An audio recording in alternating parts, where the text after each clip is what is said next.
Most stories on sexual abuse are centered around women. I had a female protagonist in the beginning. That was my story. But after writing it and looking at it, I felt like, okay, this story has been told a million times. And not to say that it's not important. Female survivors, that's important too. But then I thought, what if I change the characters? What if I have a male protagonist? Welcome to Just Healing, where we say the quiet stuff out loud. I'm Dr. Debra. I'm Michael Munson.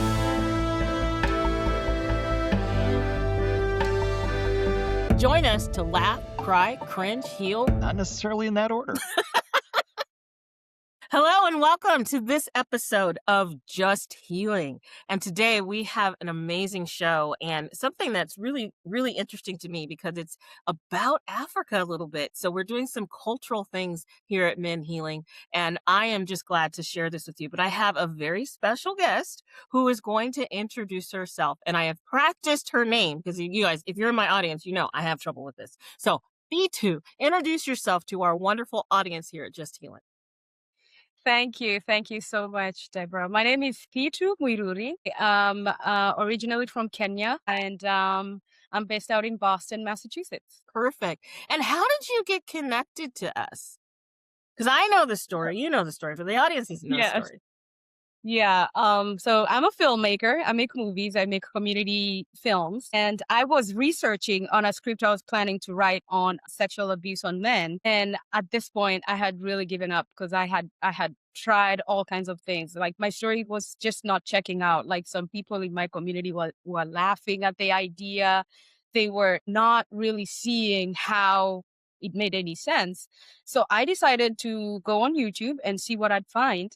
And I stumbled upon this TED Talk. And this lady was just saying everything I was looking for.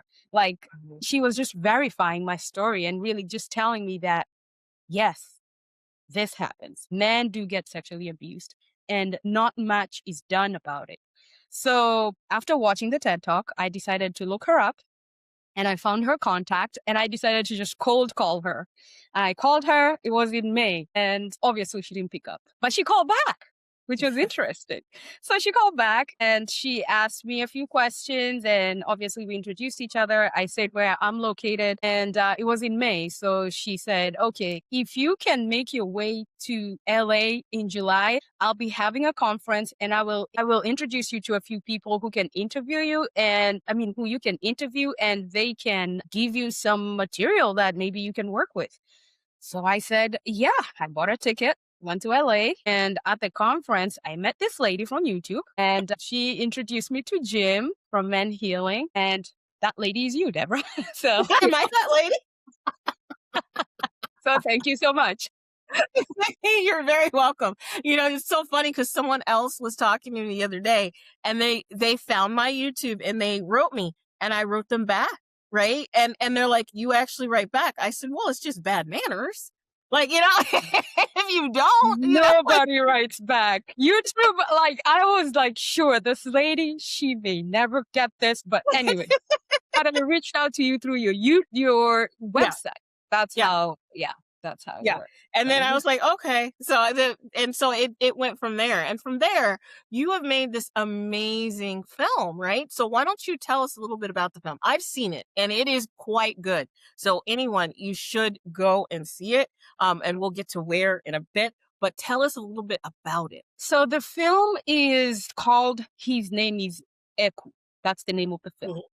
And the film is about this young African man, a student that moves to the US and studies here and gets an internship at a job in a TV station. So as an intern, one of their tasks is to welcome a guest and make them comfortable and sort of like prep them for whatever interview they're going to be having. And so this time it happens that the guest is a sex crimes lawyer. Mm-hmm. Right. And so when the interview is going on, we see this African immigrant intern getting affected by whatever the interview is bringing out and whatever the sex crimes lawyer is talking about. And so there's a flashback we get to a flashback of this character. And we see that as a boy back in Africa, he had been abused by a woman. Mm-hmm. Right. By his nanny, really. And nothing was done about it. The parents didn't really catch it. Nobody really catches it but his doctor does. Mm. And nothing is done about it. And so he breaks down on set, like while they're doing the interview at work. And the lawyer, interesting enough, catches it and walks up to him and kind of like, presents this idea of, hey, healing is possible. You can talk to somebody about whatever's Mhm. going on. And that's really the movie.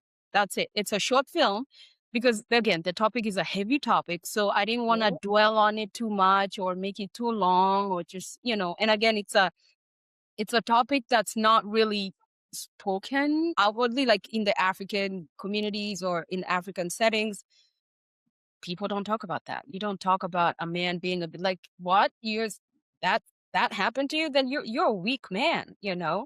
And that's very unattractive from an African perspective.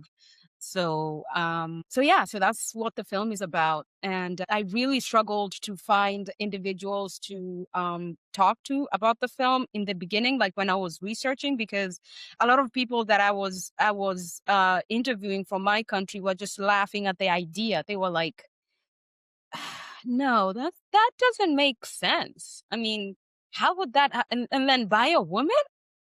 How can a no. It's actually like it's fun. It's not a bad thing. So what you're trying to say doesn't exist. And it's interesting that after finishing the film and doing a screening, I purposed to bring as many like individuals from African backgrounds as I could. And obviously the audience was mixed. And it was interesting and surprising to me to see that all backgrounds, everybody identifies with that as a man. It's a global thing. Men don't cry. Men don't show weakness. There's just this aura of, you should just be a strong, don't go there, saying that you got abuse. Like that's no, don't do that. And it was interesting to see some vulnerability in some men during the screening, because after the screening, we had a panel discussion, and one of the panelists actually is a survivor himself.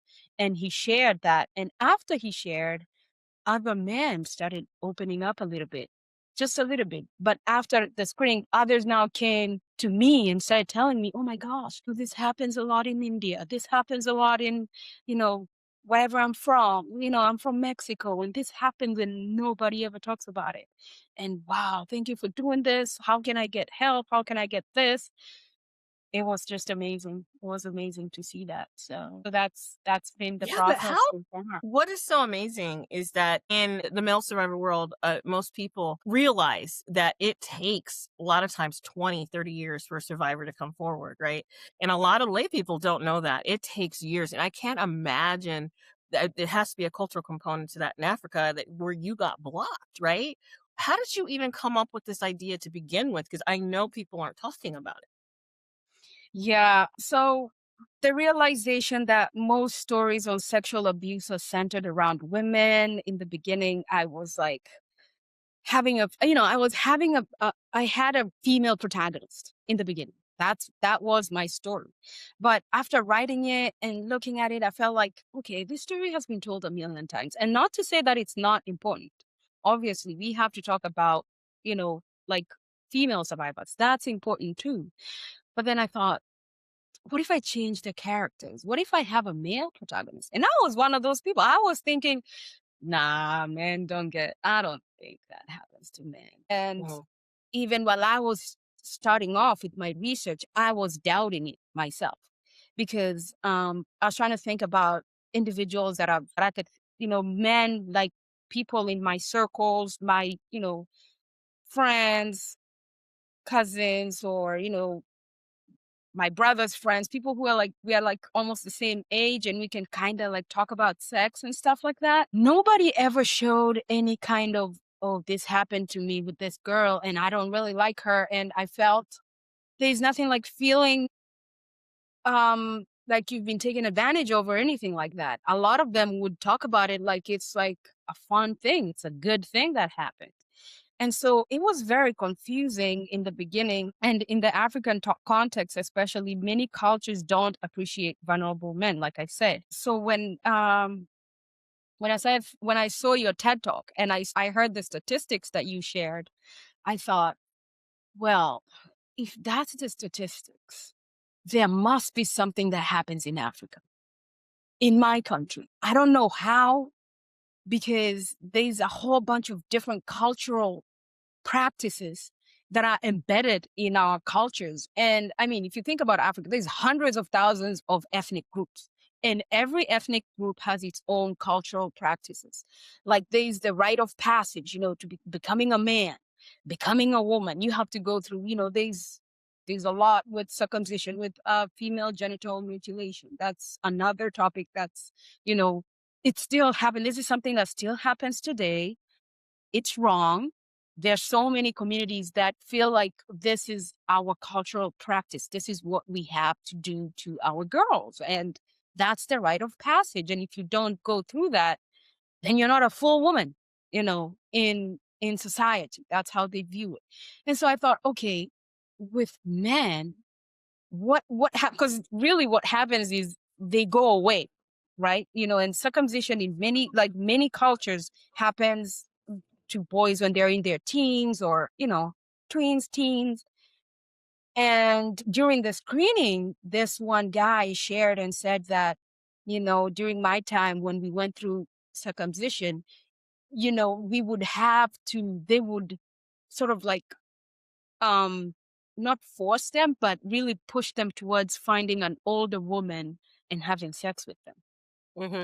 And then coming back and talking about it as if, I did it. Oh my goodness, guys, I did it. And it's like celebrated. And this guy was talking about how that's not okay for so many of them. So even if you're not okay with it, you wouldn't say that you're not okay with it, because the majority are, they're like, yeah, this is what we do. This is culture and we celebrate it. And it's, so I kept thinking, okay, how can that person who's not okay with this practice share their story and say that, yeah, this happened to me. I wasn't okay with it and it messed me up. I need help.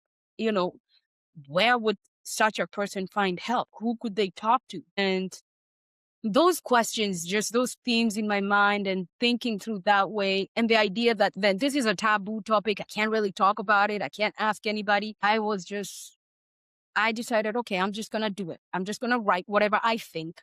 I'm going to make up a story and keep asking people until I find that one person that's going to confirm it. And then I'm going to do it. And that's really what happened. I eventually, because in the beginning, most of the people that you introduced me to actually are Caucasians, so Americans. And I kept feeling like, yeah, I need an African American or an African, somebody who can say that this happened to them. And Jim actually introduced me to two individuals. And then I found another person on Facebook who was actually my former schoolmate. And I see this post on Facebook, and at this point, I'm like 2 years into the interviews and research, and I can kind of read between the lines. And I'm looking at this post, and I'm like, maybe I should reach out to this guy. So I reach out to him, and I tell him about my script, what I'm trying to do, my story. And he's like, oh my gosh, Thitu, that's my story. And I was like, what? Why didn't you? I could have never, like, you never showed it. You never said anything. Like, we were in school together. You never. And he was like, how can I talk about it? Who would I tell? And he told me they have this group that, they call it like a bikers group or something, but it's not biking. They're not talking about biking. It's a help group. Like that. These are men who've gone through this particular trauma and they support each other and they help each other that way in secret. But then again, I felt like, well, you guys are like trauma bonding. You're not really helping each other because nobody is bringing any kind of healing there. You're just sitting there and talking about it, but not doing anything about it. And after talking to him is when I decided, you know what, I'm going to make this film. So I made it. So that's how the idea came about and how it developed towards being produced. Yeah. Yeah. And, you wouldn't find many, people of color that talk about this because it is a taboo to get therapy and get help, right? And so the fact that he shared that with you was amazing. And whoever he is, I thank him for sharing that story with you because it is really difficult, and I'm glad he's getting the help. But I think it's really cool if they call it a bikers group. and they have it underlying current. That's pretty clever. Like, and it gets people going there, I mean, whatever works to get people to help is what I think, Mhm. and, you've shown this film, and how do you think this film is going to help people heal? Because now you have it, you did the research, you get people starting to tell your story. How do you think they're going to heal from watching your film? So after screening it, premiering it for the first time here in Boston, and these individuals coming to me and just asking directly, how can I get this kind of help? you know. And my film itself, Man Healing is an executive producer of this film. I have a logo of Man Healing in the film. I have a logo of another organization that provides healing. It's like faith-based healing as well. And I just refer them to these organizations. I'm like, just check out these resources. Go to their YouTube channel, go to their website, look at what they have, reach out to them. These guys I can introduce you, and there's that shame that that's attached to it too, especially from an African context. I've seen a lot of that. So even though guys are coming up and opening up or saying these things, they're like, well, I gotta make the step, and I don't think I'm gonna do that. So that's why I'm like, just go to their YouTube channel, go to their website, just because nobody's gonna know that you're doing that. You can do that in your own time in private. And I have seen that when we did a screening. So I did a screening in December 2025 in Kenya, and we had in the panel after the screening, we had a children's lawyer, we had a male survivor, we had a female survivor, and we had a psychologist. And some of the things that the lawyer shared were very eye-opening to the audience. Again, the audience was, I think the location of the screening had something to do with how much vulnerable these guys were, because it was in a setting that's like this guy has a church in a bar. And in the bar, they still serve the alcohol, even while church is going on. So it's just an interesting concept. And after service is when we did the screening. And so we have these guys, they're a little buzzed. And I think that helped. It helped them like walk up to the front and grab the microphone and share their stories and ask real questions to the children's lawyer and just be like, so how do you deal with this? How do you deal with that? Because a lot of people don't also understand the law when it comes to sexual abuse. And, how do you know that, okay, you've been abused? How do you seek the help that you need? Who do you go to? So that kind of stuff. And it was interesting to see that happen. And the male survivor too shared his story, and he talked about healing. And because he himself shared, and I needed somebody who has shared his story before and would pass on that hope that, healing is possible. For him, the abuse was used as a form of, it was like a weapon, because okay, you need food, you need money to go to school, so because you need these primary things that you need for survival, you're going to have to do something for me so I can give them to you. And that's how he ended up being abused for so many years, an orphanage. And he came out of it, he sought justice, took the guy to court. I'm not sure how far he went with that, but the most important thing he also shared was, I saw a therapist, I've been seeing a therapist, I've been talking to somebody about this, and that's why I'm here and I can share my story. And a lot of people appreciated that, because after the discussion, I saw people go up to him and talk to him and get his contact, So I think it's the reactions were very surprising. I thought I would be, bashed because of how it happened in the beginning when I was starting off with the research and everything. But then it ended up being this beautiful thing that's, bringing so much hope and healing. And yeah, I just can't wait to see how far it's going to go. Yeah, so that's where we are at so far. So what are the goals? Like, are you going to do a part 2? Or are you going to, like, I mean, what do you want to do with it? Do you want to show it in film fest? Like, what are your goals for this film? Because I would go to screenings for it. So Yeah. I mean, my primary goal is obviously to see lives being transformed. I mean, it's very nice to see people actually watch your work and get, feel encouraged. That's Yeah. really amazing as a filmmaker. I love that. Yeah. And obviously I've put it out to film festivals and stuff like that. I've submitted it out. I'm waiting on some festivals to get back to me here in Boston. There's some African festivals that selected the film. I unfortunately couldn't make it because they're in different countries, like Uganda, West Africa, but at least it was watched. There are people there that watched it.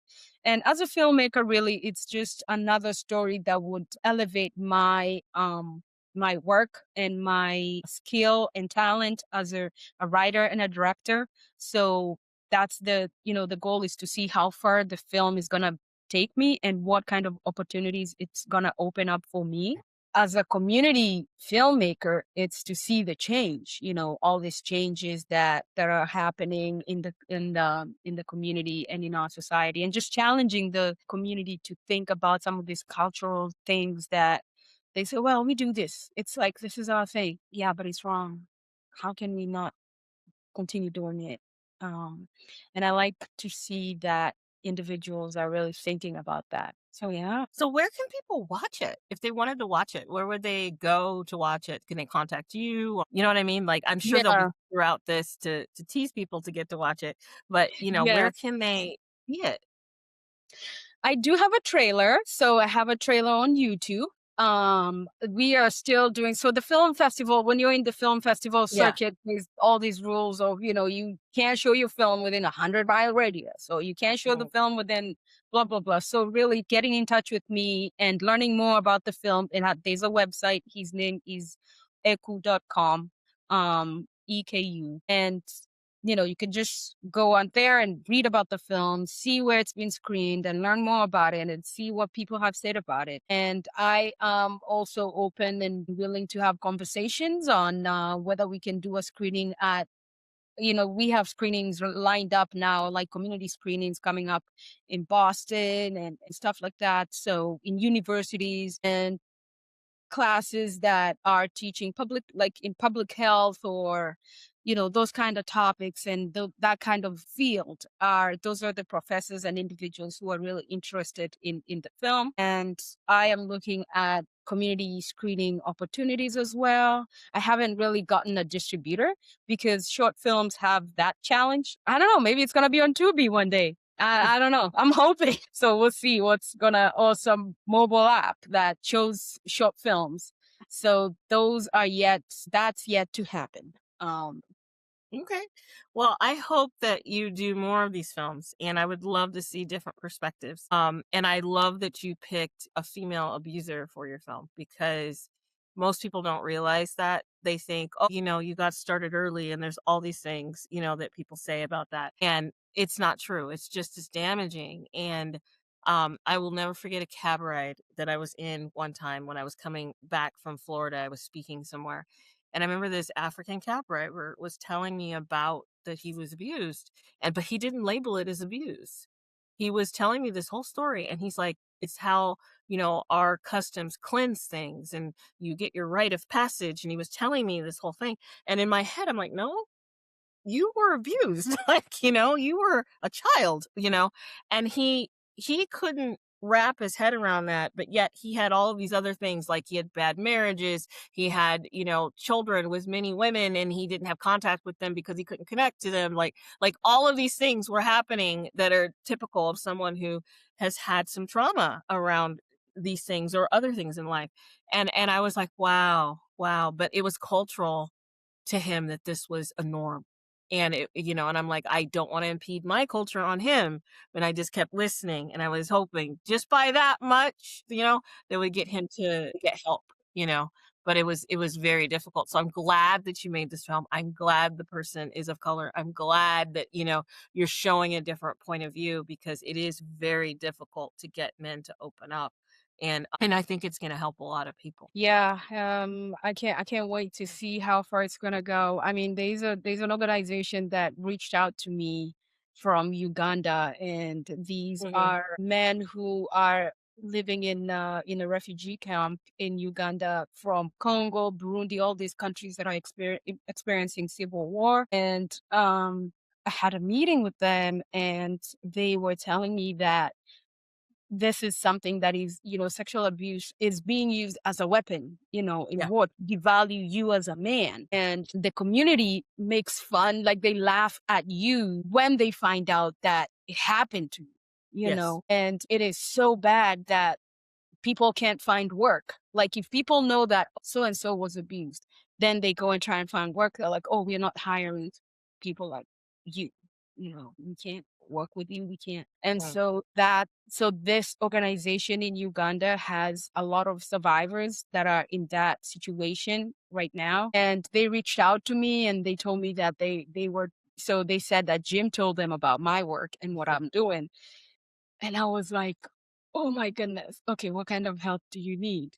Oh, we need medication. We need mental health. We need all this. Like they just gave me like a whole list of things. And the most important, I mean, all of them are important, but a big one was recognition by, because internationally, there's a whole lot of aid that goes to these countries that have experienced war to support women who've gone through sexual abuse and stuff, but nothing goes to any organizations that are supporting men. And again, just like you said, men don't open up. I mean, it takes a very long time. And then the cases don't hold up. Like, it's like, well, did it really happen? There's a whole lot of that. And so there's nothing comes from international organizations that really provide relief or any kind of help to these countries for an organization such as that particular organization. And that really got me thinking how big this is. Like when I made this film, I wasn't thinking it was going to be, and now I'm like, oh my goodness, this is actually a big issue.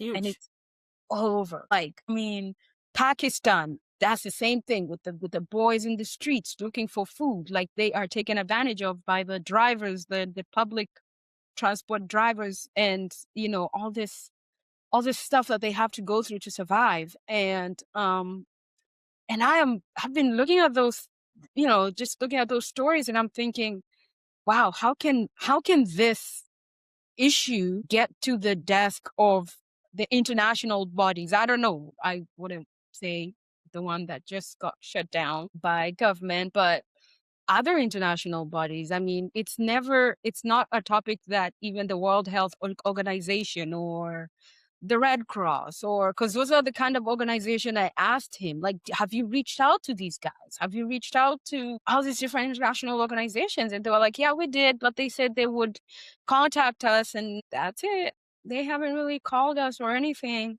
And so there's that doubt aspect of it. Mhm. Because a lot of people, like, I have a few friends in Kenya who work for the Red Cross, and there's that element of doubt, you Mhm. know, Amnesty International, all these different organizations. They just look at that and they're like, Well, okay. maybe somebody will be listening and Yeah. they will contact you, and then the world will be a better place. You never know what will Yeah. connect with somebody, But Yeah. how can people get in touch with you so that they can interact with you or even see the film? People can email me. My email is Thitu, Thitu, at Thitu Production, without an S, production.com. They can visit my website. His name is eku.com. That's that's the website of the film, or visit my website that has other stories to learn about my work, which is C2 Productions with an S.com, or my LinkedIn, and we can have a one-on-one conversation. I can share my work. I can share more about, because again, this is just, it took me almost 2.5 years to write 12 pages of this story. Like that's how hard it was to get material that I could use. But in those 2.5 years, there's so much that I learned. There's so much that I saw that I couldn't put in the film, but it's important to talk about. It's important to kind of like, pay attention to. And I'm happy. I'm happy to share all that information. I'm happy to share a link as soon as it's available for my movie. But at the moment, I have the trailer. It's on my YouTube channel, T2 Production. And yeah, I think those are the primary ways that I can get in touch with people. And what do you want to leave us all with? What I would say is, in the stillness, find strength. In the chaos, find peace.